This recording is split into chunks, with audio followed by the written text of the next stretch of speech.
नमस्कार। इस नए एक्सप्लेनर में स्वागत है। आज एक बेहद ही रोचक और सदियों पुराने विषय पर चर्चा होने वाली है। हम देखेंगे कि कैसे प्राचीन संस्कृत परंपराएं और आध्यात्मिक ध्वनियां नकारात्मकता और आपस के संघर्ष का सामना करने में मदद करती हैं। ये जानना सच में हैरान कर देता है कि प्राचीन काल में विकसित हुए ये शब्द आज के आधुनिक समय में भी मानसिक और आध्यात्मिक आत्मरक्षा का एक बड़ा माध्यम कैसे बन सकते हैं।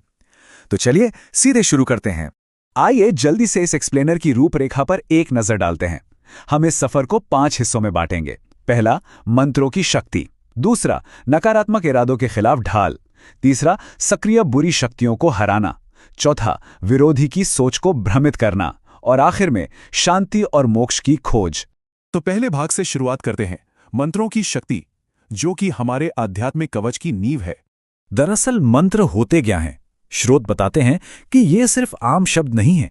ये संस्कृत के ऐसे शब्द या विशिष्ट ध्वनियां हैं जिन्हें अगर एक सटीक तरीके से उच्चारित किया जाए तो माना जाता है कि इनका मन और आत्मा पर बहुत गहरा और सकारात्मक प्रभाव पड़ता है। खैर, इनका उपयोग तो हजारों सालों से पूजा, आशीर्वाद और नकारात्मकता को दूर रखने के लिए होता ही आया है। ये बिल्कुल एक सोई हुई आंतरिक ऊर्जा को जगाने जैसा है। अब आगे बढ़ते हैं भाग 2 की तरफ, नकारात्मक इरादों के खिलाफ ढाल। इसे हम एक निष्क्रिय रक्षा या पैसिव डिफेंस भी कह सकते हैं। ओम गण गणपताय नमः।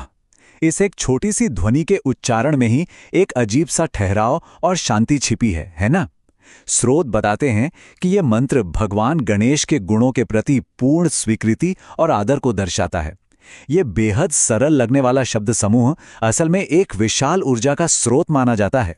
दैनिक जिंदगी में इसका उपयोग वाकई बहुत बड़ा है। ये सिर्फ नकारात्मकता को दूर रखने के लिए एक सुरक्षा ढाल ही नहीं बनाता, बल्कि नए कामों में सफलता का रास्ता भी साफ करता है। यही वजह है कि किसी भी नए प्रयास या प्रोजेक्ट को शुरू करने से पहले इसे पढ़ने की सदियों पुरानी सलाह दी जाती है। जो लोग नई चुनौतियों का सामना कर रहे हैं, उनके लिए ये एक रोजमर्रा का आध्यात्मिक कवच बन जाता है। अब जरा इस प्रसिद्ध ध्वनि पर ध्यान दें। ओम त्र्यंबकम यजामहे सुगंधिम पुष्टिवर्धनम उर्वारुकमिव बंधनान मृत्युर्मुक्षीयमामृतात्। ये प्रसिद्ध महामृत्युंजय मंत्र है। स्क्रीन पर इन शब्दों की रचना देखकर ही समझ आता है कि ये कितने गहन और विशाल हैं। और ये बेहतरीन तरीके से दर्शाता है कि पैसिव डिफेंस असल में कैसे काम करता है। भगवान शिवा से जुड़ा ये मंत्र खास तौर पर बुरी नजर या विरोधियों के नकारात्मक इरादों से बचाव के लिए जापा जाता है। ऐसा विश्वास किया जाता है कि इसके सच्चे उच्चारण से एक अटूट कवच बन जाता है, जो आसपास की हर बुराई को रोककर एक आंतरिक शांति का एहसास कराता है। अब आते हैं भाग 3 पर, सक्रिय बुरी शक्तियों को हराना, जिन्हें हम आध्यात्मिक तलवारें कह सकते हैं। यहां ऊर्जा थोड़ी और तीव्र हो जाती है। ये है दुर्गा गायत्री मंत्र। हिंदू ग्रंथों में देवी दुर्गा का स्थान बहुत ही अनोखा है। वो एक ही समय में 2 रूप दर्शाती हैं। एक ऐसी मां जो ममता से पालन पोषण करती हैं, और वहीं दूसरी तरफ बुरी शक्तियों का नाश करने के लिए एक उग्र रूप भी धारण कर लेती हैं। ये मंत्र उसी उग्र और सकारात्मक शक्ति का प्रतीक है। स्रोत ने इन आध्यात्मिक अभ्यासों को व्यवहारिक रूप देने के लिए कुछ सीधे और सरल कदम बताए हैं, जैसे कि दिन की शुरुआत जल्दी स्नान करके करना, उसके बाद देवी दुर्गा की मूर्ति या चित्र के सामने एकाग्र होकर खड़े होना, और फिर पूरी श्रद्धा और सच्ची निष्ठा के साथ इस मंत्र का जाप करना।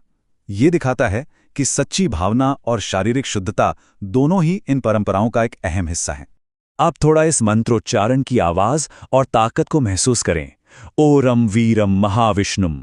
ये नरसिम्हा मंत्र है। भगवान नरसिम्हा को भगवान विष्णु के सबसे शक्तिशाली, तीव्र और उग्र रूपों में से एक माना जाता है। उनका अवतार ही कड़ी शक्ति को प्रदर्शित करता है। परंपरागत ग्रंथों में इस विशिष्ट देवता की विशाल शक्ति को उन लोगों के लिए एक अटूट ढाल के रूप में प्रस्तुत किया गया है जो किसी सक्रिय खतरे या परेशानी का सामना कर रहे हैं, खासतौर पर उन स्थितियों में जहां लगातार बुलिंग या नुकसान पहुंचाने की कोशिश की जा रही हो।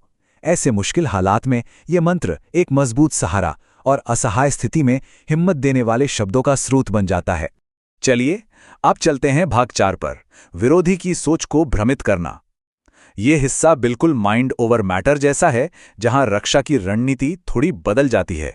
ओम क्रीम हुम क्रीम सर्वशत्रु स्तंभिनी घोर कालिकायै फट। ये स्तंभन मंत्र है। इसकी ध्वनियां सुनने में ही एक अलग किस्म की तीव्र और उग्र ऊर्जा का आभास कराती हैं, बिल्कुल एक रहस्यमयी शक्ति जैसी। इसका मुख्य उद्देश्य और काम करने का तरीका अब तक देखे गए सभी मंत्रों से एकदम अलग है। अब देखिए, जो बात सच में दिलचस्प है वो है इन दोनों मंत्रों के बीच का अंतर। एक तरफ महामृत्युंजया मंत्र है जिसका ध्यान बिल्कुल अंदर की तरफ होता है। यह अभ्यासकर्ता को नुकसान से बचाकर भीतर शांति लाता है। वहीं दूसरी तरफ स्तंभन मंत्र का ध्यान पूरी तरह से बाहर की तरफ होता है। ये विरोधियों के निर्णय लेने की क्षमता पर असर डालता है और उन्हें भ्रमित करता है ताकि वे अपनी दुश्मनी ही भूल जाएं। कमाल का विश्लेषण है ना। और आखिर में आते हैं भाग 5 पर, शांति और मोक्ष की खोज। ये इन सभी आध्यात्मिक परंपराओं का अंतिम और सबसे बड़ा लक्ष्य है। यहां एक बहुत जरूरी बात समझनी होगी। भले ही ग्रंथ विरोधियों और बुरी शक्तियों से बचने के कई तरीके बताते हैं, पर महामृत्युंजया जैसे मंत्र हमेशा एक ऊंचे लक्ष्य की ओर ले जाते हैं, जो है मोक्ष। हिंदू धर्म में मोक्ष का मतलब है जन्म और मृत्यु के इस लगातार घूम के चक्कर से पूरी मुक्ति, जो एक गहरी शांति और आध्यात्मिक विकास प्रदान करती है। यह हमें याद दिलाता है कि जीवन की सबसे बड़ी जीत बाहरी दुश्मनों को हराना नहीं, बल्कि भीतर की परम शांति को पाना है। तो चलिए मुख्य बातों पर एक नजर डालते हैं ताकि सब कुछ पूरी तरह क्लियर हो जाए। ये पांचों आध्यात्मिक उपकरण मिलकर एक पूरा सुरक्षा चक्र बनाते हैं। गणेश मंत्र नए कामों के लिए सुरक्षा देता है। महामृत्युंजय शांति और मोक्ष की ओर ले जाता है। दुर्गा गायत्री उग्र बुराइयों को काटती है। नरसिम्हा मंत्र सीधे नुकसान से बचाता है और स्तंभन मंत्र दुश्मनों की सोच को भ्रमित करता है। एक साथ देखा जाए तो ये आंतरिक शक्ति का एक मुकम्मल चित्र पेश करते हैं। इस विश्लेषण को खत्म करने से पहले एक आखिरी बड़ा सवाल हमें सोचने पर मजबूर कर देता है। क्या सच में ये प्राचीन ध्वनियां बाहर मौजूद विरोधियों के दिमाग और इरादों को बदल देती हैं, या फिर ये सिर्फ जाप करने वाले की आंतरिक आत्मा और साहस को इस हद तक अटूट कर देती हैं कि बाहर की सारी चुनौतियां अचानक बेहद छोटी लगने लगती हैं? इसी गहरी सोच के साथ हम इस एक्सप्लेनर को यहीं विराम देते हैं।